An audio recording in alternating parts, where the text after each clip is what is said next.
White house की एक सुरक्षा कर्मचारी, बाथरूम में मारी गई एक प्रेमिका और एक कहानी जो बहुत से सवाल खड़े कर रही है। नेशन वुड ने कहा कि वो खाली हथियार पर ट्रिगर दबा रहा था, लेकिन एक गोली दीवार के पार जाकर 22 साल की सैमंथा एमजी की जान ले गई। अब वुड पर आरोप लगे हैं और हम विशेषज्ञों से पूछ रहे हैं, क्या उसकी कहानी पर भरोसा किया जा सकता है?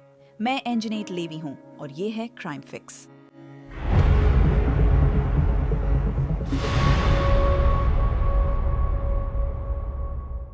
इस दुखद मामले पर चर्चा से पहले मैं आपको एक चीज के बारे में बताना चाहती हूँ जिसे मैं हाल में इस्तेमाल कर रही हूँ और पसंद करती हूँ। ये एक ऐप है जिसका नाम अपसाइड है और ये आपको उन चीजों पर कैशबैक देगा जो आप हमेशा खरीदते हैं, जैसे पेट्रोल, किराने का सामान और टेक आउट। आपको बस इतना करना है, आप अपसाइड को फ्री में डाउनलोड करें। आप उनके 1 लाख से भी ज्यादा लोकेशंस में से किसी एक पर ऑफर क्लेम करते हैं और रोज की तरह क्रेडिट कार्ड से पेमेंट करते हैं।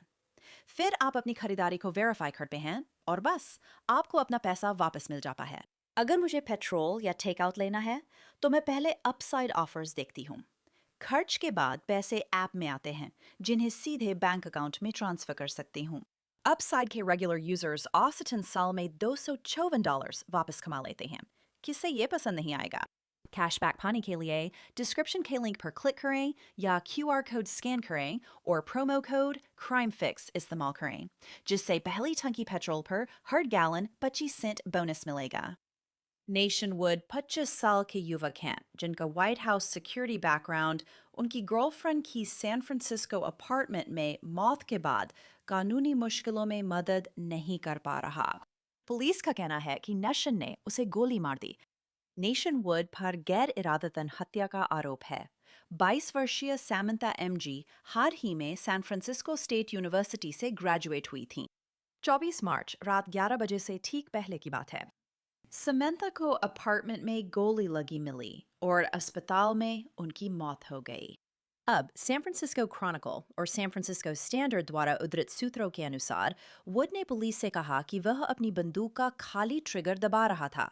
इसका मतलब है कि वो ट्रिगर दबा रहे थे ये सोचकर कि हथियार खाली है, लेकिन वो बंदूक असल में लोडेड थी। और बाद में एक फायर आर्म्स एक्सपर्ट मेरे साथ जुड़ेंगे जो ड्राई फायरिंग के बारे में और इसे सही तरीके से कैसे किया जाना चाहिए इस पर बात करेंगे। स्टीव वुल्फ आपको ड्राई फायरिंग के दौरान बंदूक के सही इस्तेमाल का तरीका दिखाएंगे। सैन फ्रांसिस्को में मीडिया आउटलेट्स द्वारा उद्धृत सूत्रों के अनुसार गोली दीवार के पार चली गई और समंथा एमजी को जा लगी जो बाथरूम में थी। वुड के पब्लिक डिफेंडर ने इसे एक भयानक दुर्घटना बताया। लेकिन बात यह है, नेशन वुड सुरक्षा में थे। उनके लिंक्डइन पेज के मुताबिक उन्होंने यूएस सीक्रेट सर्विस के साथ पहले से तैयारी का काम किया था। वो सैन फ्रांसिस्को में एक कार्यक्रम में उपराष्ट्रपति कमला हैरिस की टीम में थे। ऐसे व्यक्ति के यह कहने पर कि उसे बंदूक लोडेड होने का पता नहीं था और वह बस ड्राई फायरिंग कर रहा था, कई सवाल उठते हैं। क्या ये वाकई एक दुर्घटना थी? और एक कमरे से चली गोली दीवार पार कर दूसरे कमरे में किसी को कैसे मार सकती है? हम एक फोरेंसिक डेथ इन्वेस्टिगेटर से पूछेंगे, क्योंकि जब गोली दीवार पार कर दूसरे कमरे में किसी को मारती है तो सबूत अपनी कहानी बताते हैं। वो कहानी हमेशा ट्रिगर दबाने वाले व्यक्ति की बातों से मेल नहीं खाती। इन्हीं सवालों की हम गहराई से जांच करेंगे। आइए उन बातों से शुरू करें जो हम सच में जानते हैं। मंगलवार 24 मार्च को ठीक रात 11 बजे से पहले सैन फ्रांसिस्को पुलिस ने सनसेट डिस्ट्रिक्ट के 22वें एवेन्यू पर एक घर पर पहुंची। सैन फ्रांसिस्को पुलिस के मुताबिक अधिकारी पहुंचे और एक महिला को गोली लगी पाई। उन्होंने उसे बचाने की कोशिश की, पैरामेडिक्स अस्पताल ले गए, लेकिन तमाम कोशिशों के बावजूद उसकी मौत हो गई। पीड़िता 22 वर्षीय Samantha MG San Francisco State University की 2025 की स्नातक थीं, जहां उन्होंने इंटीरियर डिजाइन और आर्किटेक्चर पढ़ा था। लिंक्डइन प्रोफाइल के अनुसार वह प्रेसिडियो हाइट्स की एक इंटीरियर डिजाइन फर्म में डिजाइन असिस्टेंट थीं। समंथा के इंस्टाग्राम से पता चलता है कि उन्हें यात्रा, वास्तुकला और डिजाइन पसंद थे और वह अक्सर अपनी यात्राओं की तस्वीरें पोस्ट करती थीं, जैसे पिछली गर्मियों में नेशन वुड के साथ योसेमाइट की यात्रा। अब उनकी मौत के मामले में आरोपी 25 वर्षीय नेशन वुड, जो सैन फ्रांसिस्को स्टेट से ग्रेजुएट हैं और सैन फ्रांसिस्को स्टैंडर्ड के मुताबिक एक दोस्त ने पुष्टि की है कि वुड और एमजी रिश्ते में थे। एनजी के इंस्टाग्राम पर दोनों साथ नजर आते हैं, जिसमें 2025 की एक पोस्ट का कैप्शन था, यात्रा की, खाना खाया, टेबल बनाई और 2025 में सच में वयस्क बन गए। तो ये एक कपल है, ऐसे लोग जो साथ रहते हैं। और 24 मार्च की रात को उस अपार्टमेंट के अंदर कुछ हुआ। सैन फ्रांसिस्को क्रॉनिकल और द स्टैंडर्ड के अनुसार वुड ने पुलिस को बताया कि वो अपनी बंदूक संभालते हुए ड्राई फायरिंग कर रहा था। जैसा कि मैंने बताया, यह अभ्यास है जिसमें उपयोगकर्ता ट्रिगर दबाता है, मानते हुए कि हथियार खाली है। यह आमतौर पर ट्रिगर कंट्रोल या हथियार से परिचित होने के लिए किया जाता है। लेकिन वुड के पुलिस को दिए बयान के अनुसार बंदूक खाली नहीं थी। असल में चेंबर में एक गोली थी और जब उन्होंने ट्रिगर दबाया तो बंदूक चल गई। उन्हीं स्रोतों के अनुसार गोली दीवार के पार चली गई और दीवार के दूसरी तरफ बाथरूम था जहां समैंथा एमजी थीं। गोली लगने से उनकी मौत हो गई। अब आइए बात करते हैं कि इसके बाद के घंटों और दिनों में क्या हुआ। सैन फ्रांसिस्को स्टैंडर्ड के मुताबिक एक पड़ोसी ने एब्राहम लिंकन हाई स्कूल के गेट के बाहर फुटपाथ पर एक ऐसे व्यक्ति को देखा जिसके शरीर से खून बह रहा था। पुलिस ने इस विवरण की पुष्टि नहीं की, लेकिन पुष्टि यही है कि वुड घटनास्थल पर रुकी रहीं। उनके सरकारी बचाव वकील डैग वेल्च ने अदालत में कहा, घटना के वक्त मिस्टर वुड ने सिर्फ एमजी की मदद पाने की कोशिश की और कुछ नहीं किया। जब पुलिस वहां पहुंची, शुरुआत से लेकर अंत तक वो उनके साथ पूरी तरह से सहयोगी और खुले रहे। 27 मार्च शुक्रवार को वुड अपनी पहली पेशी के लिए अदालत पहुंचे थे। मिशन लोकल के अनुसार पूरी कार्यवाही में उन्होंने सिर झुकाए रखा और कभी-कभी चेहरा हाथों में छुपा लिया। उस सुनवाई के दौरान वुड के वकील डग वेल्च ने अदालत से उन्हें रिहा करने का अनुरोध किया, ये तर्क देते हुए कि वो फरार होने की आशंका वाले व्यक्ति नहीं हैं, और कहा, ये वाकई एक भयानक दुर्घटना लगती है। मुझे लगता है मिस्टर वुड सही करने की पूरी कोशिश करेंगे, लेकिन सहायक जिला अटॉर्नी एलिस वोंग ने चिंता जताई।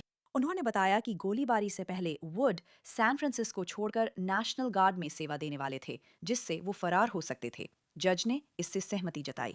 जज ने जमानत $3 लाख तय की और कुछ शर्तें भी रखीं। अगर वुड जमानत पर रिहा होते हैं तो उन्हें टखने पर मॉनिटर पहनना होगा, पासपोर्ट जमा करना होगा, अपने सभी हथियार सरेंडर करने होंगे और कभी भी तलाशी के लिए तैयार रहना होगा। उनकी प्रारंभिक सुनवाई 9 अप्रैल के लिए निर्धारित की गई है।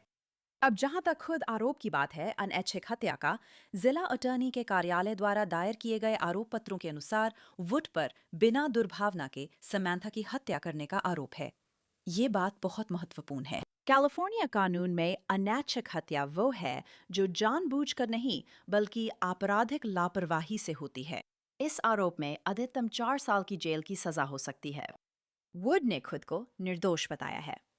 अब जानते हैं कि मेशन वुड कौन है, क्योंकि उनकी पृष्ठभूमि अहम है। उनके लिंक्डइन प्रोफाइल के अनुसार वुड खुद को एक स्वतंत्र कार्यक्रम पूर्व स्थल सुरक्षा सलाहकार बताते हैं।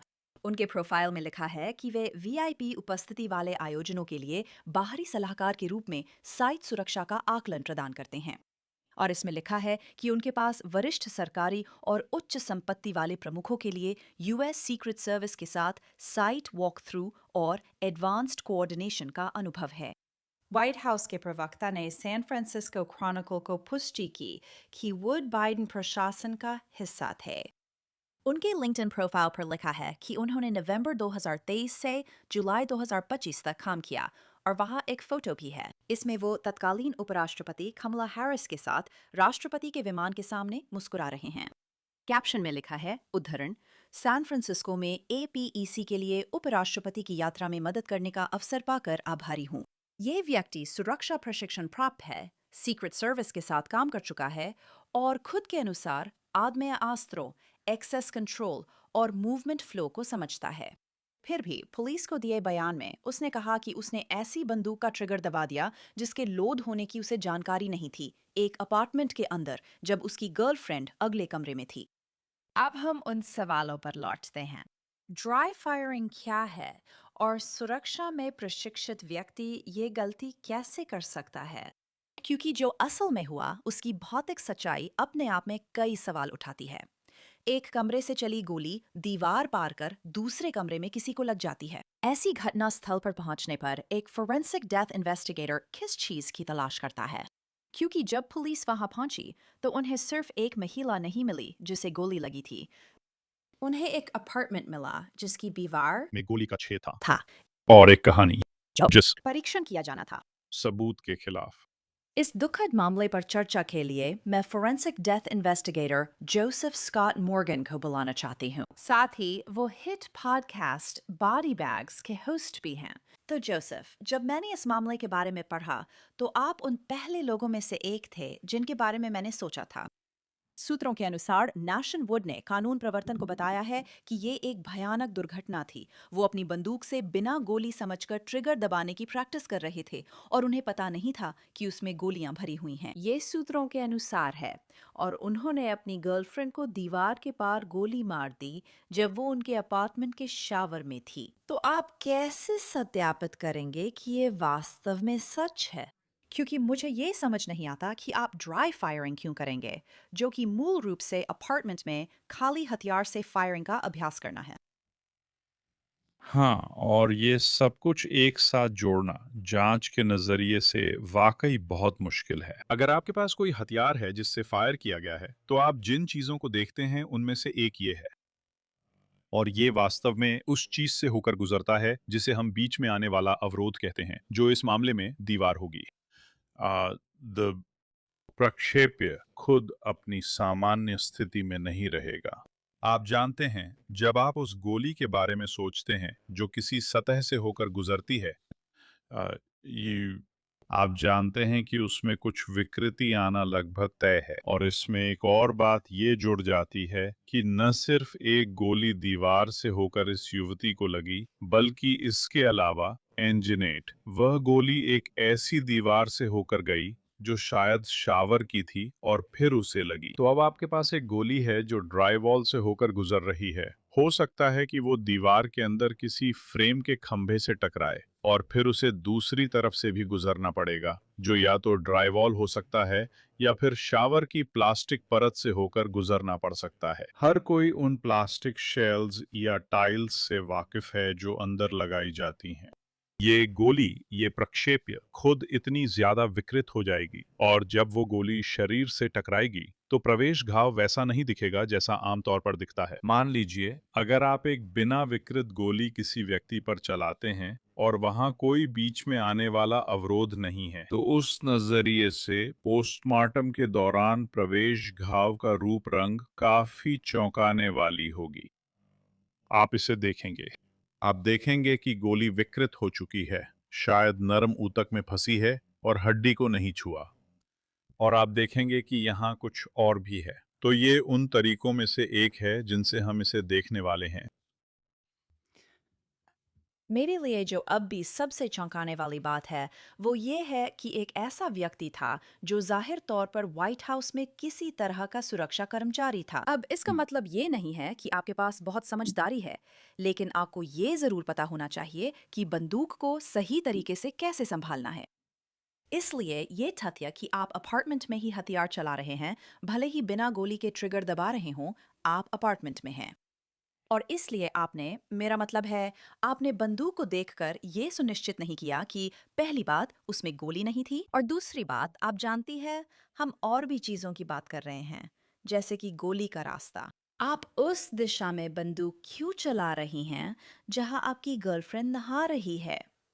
तो क्या गोली की दिशा, क्या वह मौत की जांच करने वाले के तौर पर, क्या वह इस जांच में कोई मायने रखेगी? क्या इससे इरादा साबित करने में या ये साबित करने में कि ये एक दुर्घटना थी या नहीं कोई फर्क पड़ता है?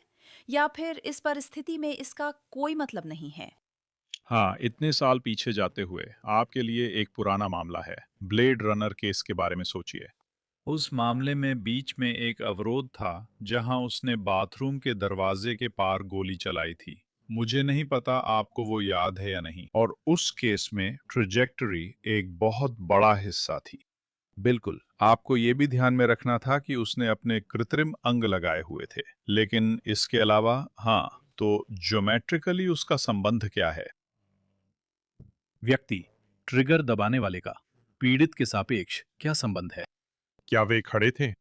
ठीक है, क्या वे खड़े या बैठे थे? क्या वह बस रसोई की मेज के पास से ही फायर कर रहा था? क्या वो ऐसे ही दीवार पर फायर कर रहा था, या वो सीधा खड़ा था और नीचे की ओर फायर कर रहा था?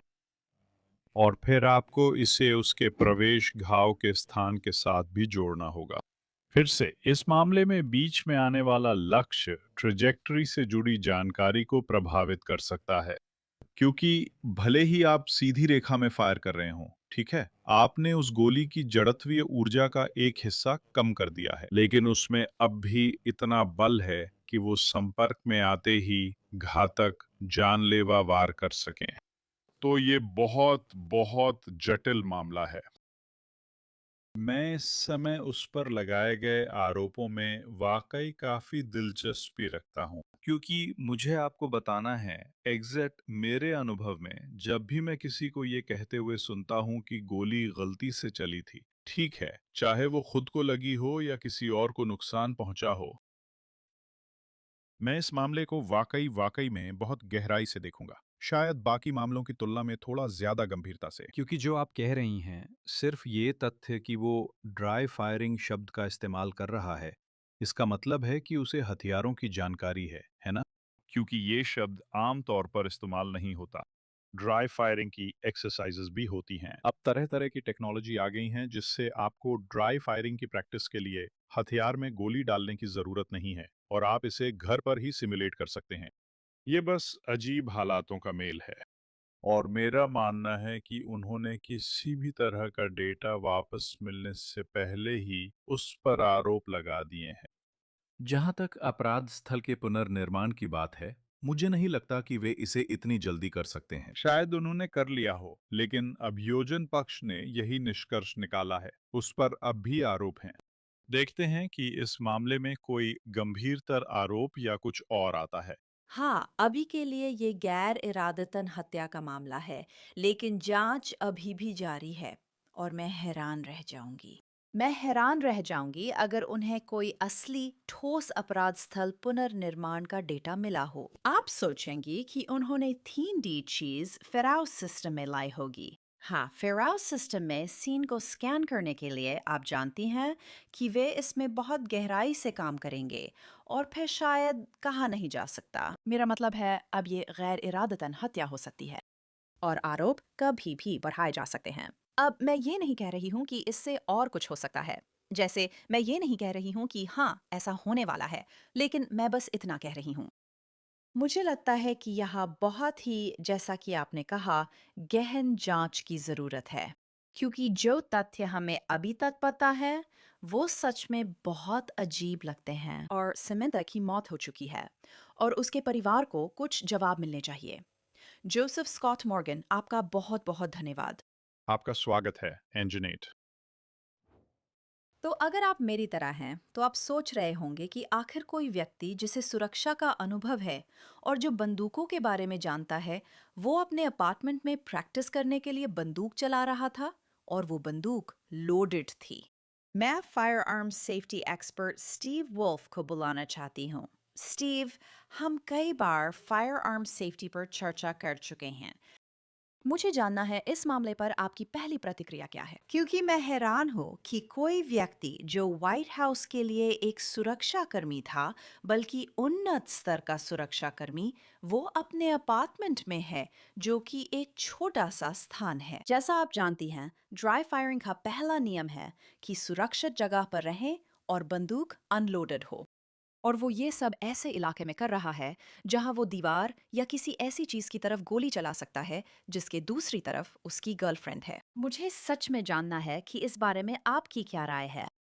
आमतौर पर ड्राई फायरिंग, या जैसा मैं इसे कहना पसंद करता हूँ, क्लियर ड्राई फायरिंग के लिए सुरक्षित जगह होनी चाहिए, क्योंकि उसका पहला कदम बंदूक को क्लियर करना है। वो बस ऐसी जगह होनी चाहिए जहां दूसरे लोग आपको देख ना सकें, ताकि अगर कोई आपकी खिड़की से देखे तो ऐसा ना लगे कि आप किसी पर गोली चला रहे हैं और 911 पर कॉल कर दें। कोई भी जगह चल सकती है, बस वो प्राइवेट हो। लेकिन सबसे ज़रूरी बात यह है कि बंदूक को क्लियर नहीं किया गया था, और बंदूक को क्लियर करने की प्रक्रिया वाकई काफ़ी आसान है। हर बार बंदूक उठाने पर या तो उसे क्लियर करें या सुनिश्चित करें कि वो लोडेड है, क्योंकि आप उसे साथ रखने या इस्तेमाल करने वाले हैं। तो मैं आपके लिए एंजैत ये दिखाना चाहूँगा कि बंदूक को सुरक्षित तरीके से कैसे क्लियर किया जाता है। और मैं आपको ये दो अलग अलग तरह की बंदूकों पर दिखाऊंगा, रिवॉल्वर और सेमी ऑटोमेटिक पर। क्या ये आपके लिए ठीक है? हाँ, ये मेरे लिए ठीक है। मुझे लगता है कि ये बहुत ज़रूरी है, क्योंकि ये ऐसी चीज़ है जो किसी को भी कभी भी करनी चाहिए। बंदूकों का पहला नियम है कि सभी बंदूकें हमेशा लोडेड मानी जाएं, है ना? तो आप कभी भी किसी पर बंदूक नहीं तानते, भले ही आपको लगे कि वो लोडेड नहीं है। सही बात है, सारी बंदूकें हमेशा लोडेड होती हैं, यही पहला नियम है। तो ये सोचने का कोई बहाना नहीं है कि ओह, मुझे लगा ये लोडेड नहीं थी। जब तक आपने खुद अपनी आंखों से चेक नहीं किया, बंदूक लोडेड ही मानी जाएगी। यही उसकी स्थिति है। तो मैं आपको दिखाता हूं कि बंदूक को सही तरीके से कैसे क्लियर किया जाता है। हम एक बहुत साधारण बंदूक से शुरू करेंगे। ये एक रिवॉल्वर है। अम, जब हम बंदूक उठाते हैं तो हम उसे फ्रेम, स्टॉक या ग्रिप से उठाते हैं। लोग इसे जो भी कहना चाहें, लेकिन आप इसे यहीं से उठाते हैं। आप अपनी उंगली ट्रिगर पर नहीं रखते हैं और आप बंदूक को एक सुरक्षित दिशा में रखते हैं जहां कम से कम 5 लेयर शीट रॉक तक कोई भी व्यक्ति ना हो। सही है? तो अगली चीज़ है इसे खोलना। यहाँ सिलेंडर खोलना।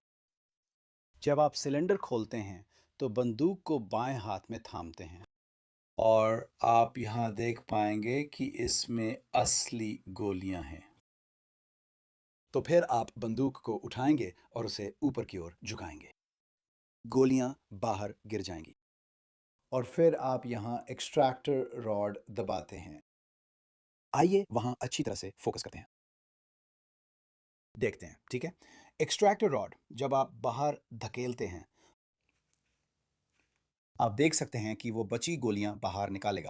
फिर आप सिलेंडर को ध्यान से देखते हैं और उसके आर पार देखते हैं। आपको स्पष्ट कुछ नहीं दिखना चाहिए। बंदूक के प्रकार के अनुसार आपको 6 या 5 खाली सिलेंडर दिखेंगे और उस समय तक, जब तक बंदूक आपके हाथ में है और आपके नियंत्रण में है, तब तक बंदूक खाली मानी जाएगी। अब उस गोलियों का क्या जो हमने अभी बाहर निकाली? खैर, बहुत से लोग जब रेंज पे जाते हैं तो वे अपनी बंदूक लोड करने का अभ्यास करते हैं, जैसा कि उन्हें करना चाहिए। इसका मतलब है कि मांसपेशियों की याददाश्त बताती है कि बंदूक में गोलियां डालनी हैं। ये बस वही काम है जिसका आपने अभ्यास किया है। वे गोलियां लें जो आपने बंदूक से निकाली हैं। एंड तुम इसे किसी और जगह ले जाओ। इसे दूसरे कमरे की दूसरी मेज पर रख दो और इस तरह आपके प्रशिक्षण के दौरान यह संभावना नहीं रहेगी कि आप अपनी मसल मेमोरी के कारण बंदूक लोड करने की कोशिश करेंगे। तो अब आपके पास एक पूरी तरह से खाली बंदूक है। इसमें कुछ भी नहीं है और आपके साथ कमरे में कोई गोला बारूद भी नहीं है। अब आप सिलेंडर को बंद कर सकते हैं और अब इस बंदूक का ट्रिगर दबाना सुरक्षित होगा। आप ड्राई फायरिंग का अभ्यास कर सकते हैं, जिसे मैं क्लियर ड्राई फायरिंग कहूँगा, क्योंकि पहला कदम बंदूक क्लियर करना है। यहाँ अभ्यास कर सकते हैं। ड्राई फायरिंग आग्नेयास्त्र चलाने में निपुण होने का अहम हिस्सा है। आप आग्नेयास्त्र चलाने में निपुण हो सकते हैं अगर 7 में से 1 ट्रेनिंग लाइव एमिनेशन से और बाकी 6 ड्राई फायरिंग से हों। हर बार ऐसा करने पर बंदूक क्लियर करनी होगी। इंजीनियर, तुम्हारा सवाल था? मेरा एक सवाल है। असल में मेरे पास 2-3 सवाल हैं।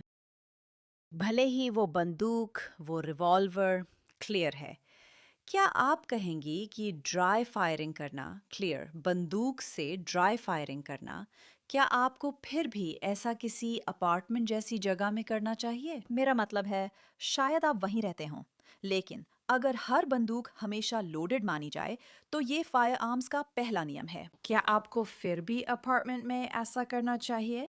अगर आपने बंदूक को अच्छी तरह से चेक कर लिया है तो अपार्टमेंट में ऐसा करना सुरक्षित है। तो नियम है कि सभी बंदूकें हमेशा लोडेड मानी जाती हैं, लेकिन अगर आपने खुद बंदूक क्लियर कर ली है और वो आपके हाथों में और आपके नियंत्रण में है, तो उसे क्लियर और अपेक्षाकृत सुरक्षित माना जा सकता है। सही है? उसमें कोई गोली नहीं है, तो गोली नहीं निकल सकती। अब अगर मैं इस बंदूक को नीचे रख दूं, तो ये बंदूक अब क्या है?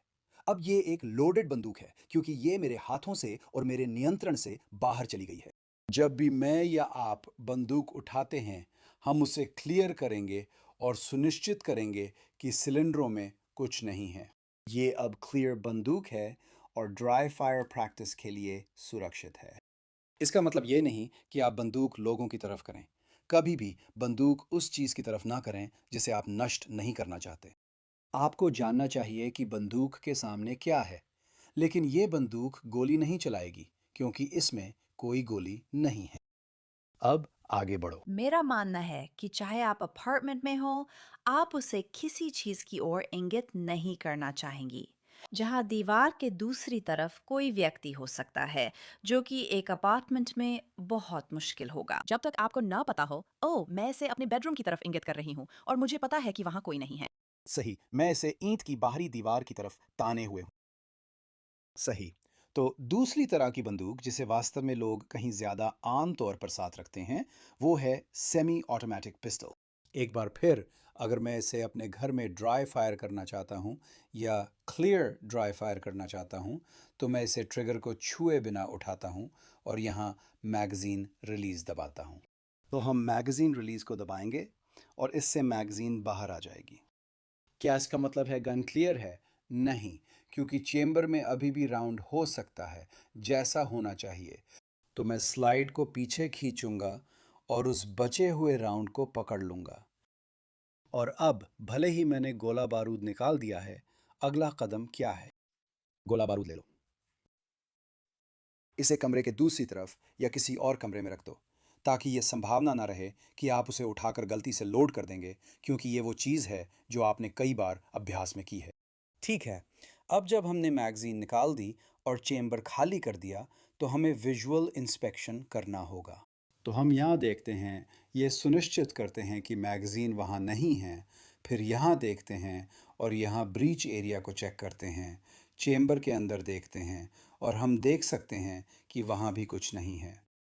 आप नीचे देख सकते हैं और पाएंगे कि आपकी छोटी उंगली हिल रही है। देखें, क्या मैं उसे सीध में ला सकता हूँ? शायद उतना कुशल नहीं हूँ। ठीक है, तो मुझे वहां से थोड़ी रोशनी आती दिख रही थी। ठीक है, हाँ, और आप वहाँ एक टॉर्च डाल सकते हैं और आप देखेंगे कि रोशनी आ रही है, क्योंकि वहाँ अंदर कुछ भी नहीं है। तो ये बंदूक अब कितने समय के लिए जांच कर खाली की गई बंदूक है? जब तक ये आपके हाथों से नहीं जाती। बिल्कुल सही, जब तक ये आपके हाथ से और आपके नियंत्रण से बाहर नहीं जाती। तो अब मैं इसे बंद कर सकता हूँ। ये क्लियर की हुई बंदूक है।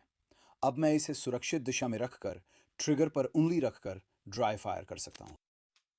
इस बंदूक को हर बार चलाने के लिए साइकिल करना होता है, लेकिन मैं इसका अनुभव ले सकता हूँ और बिना साइट्स हिलाए टारगेट हासिल कर ट्रिगर दबाने का अभ्यास कर सकता हूँ। आप वो सब कर सकते हैं जो इसमें माहिर होने को ज़रूरी है, फिर बंदूक नीचे रख सकते हैं। अब बंदूक क्या है? ये लोडेड है। वो एक लोडेड बंदूक है, इसलिए जब भी मैं उठाता हूँ, चेक करता हूँ, यहाँ कुछ नहीं है, यहाँ कुछ नहीं है, यहाँ कुछ नहीं है। सही है। अब मैं इसे बंद कर सकता हूँ, ये सुरक्षित है और ड्राई फायरिंग के लिए चेक की गई है। ये बंदूक को क्लियर करने की बहुत आसान प्रक्रिया है, ड्राई फायरिंग के लिए, चाहे रिवॉल्वर हो या ऑटोमेटिक। जैसा कि हमने पहले बात की थी, आप जानती हैं, आपने कहा था कि सेमी ऑटोमेटिक शायद ज्यादा आम तौर पर साथ रखी जाने वाली बंदूक है। मुझे इसमें बहुत शक है। हमें उस बंदूक के बारे में नहीं पता। हमें मॉडल या मेक या जो भी हो, उस बंदूक के बारे में नहीं पता जिसे नैशनवुड उस दिन संभाल रही थी। लेकिन मुझे लगता है कि ज्यादा संभावना है कि वह सेमी ऑटोमेटिक संभाल रहे थे। तो शायद उन्होंने मैगजीन निकाल दी और चेम्बर क्लियर नहीं किया। शायद मामला यही है। काफी मुमकिन है। बिल्कुल। उसने मैगजीन निकाली, पर भूल गया कि इंजन ब्लॉक में अभी ईंधन बचा है। Right, आप गैस टैंक निकाल सकते हैं। अगर इंजन में अभी भी थोड़ा सा गैस बचा है, तो आप फिर भी किसी को कुचल सकते हैं, है ना? यहाँ भी वही बात है ना? आप इसे निकाल सकते हैं। अगर इसमें एक राउंड है, तो वो फिर भी चल जाएगा। और दुर्भाग्यवश सेमी ऑटोमेटिक स्टाइल में आपके द्वारा इसे डिस्चार्ज करने की संभावना कहीं ज़्यादा होती है, और जानबूझकर भी, क्योंकि चैम्बर में जो राउंड है उसके चलने की 100% संभावना होती है। रिवॉल्वर उठाने के बाद क्या करोगे? उसे उठाओ, क्लियर करो, सही है। तो रिवॉल्वर के साथ अगर उसमें कोई राउंड बचा हुआ है, तो आपको पता है उसके चलने की 1 में से 6 की संभावना हो सकती है ना? क्योंकि उसमें 6 सिलेंडर होते हैं और अगर हैमर खाली सिलेंडर पर गिरे तो कुछ नहीं होता। लेकिन सेमी ऑटोमेटिक में गोली रखने की सिर्फ एक ही जगह होती है और वो है चेम्बर में, और इसलिए वो पहली बार में ही चल जाएगी। तो वो असल में ड्राई फायरिंग एक्सरसाइज नहीं कर रहा था। वो उसका पहला शॉट था क्योंकि चेम्बर में गोली लोड थी। ड्राई फायरिंग प्रैक्टिस क्यों फायदेमंद मानी जाती है? क्योंकि इसमें आपको वो झटका नहीं मिलता जो आपको रेंज पर लोडेड हथियार के साथ मिलता है। आप कह रही हैं कि प्रैक्टिस के लिए ये करना अच्छा है, तो ऐसा क्यों है? मुझे लगता है आप रेंज पर टारगेट के साथ प्रैक्टिस कर झटका महसूस करना चाहेंगी। आप चाहेंगे, लेकिन रिकॉइल गोलियों को टारगेट पर नहीं लगाता। सही तकनीक से गोलियां टारगेट पर लगती हैं। सही तकनीक आप घर पर सुरक्षित ड्राई फायरिंग एक्सरसाइज से विकसित कर सकते हैं। आमतौर पर हर 7 प्रैक्टिस सेशनों में एक सेशन रेंज पर करते हैं ताकि पता चले कि ड्राई फायर प्रैक्टिस सच में टारगेट पर गोलियां लगाने में मदद कर रही हैं।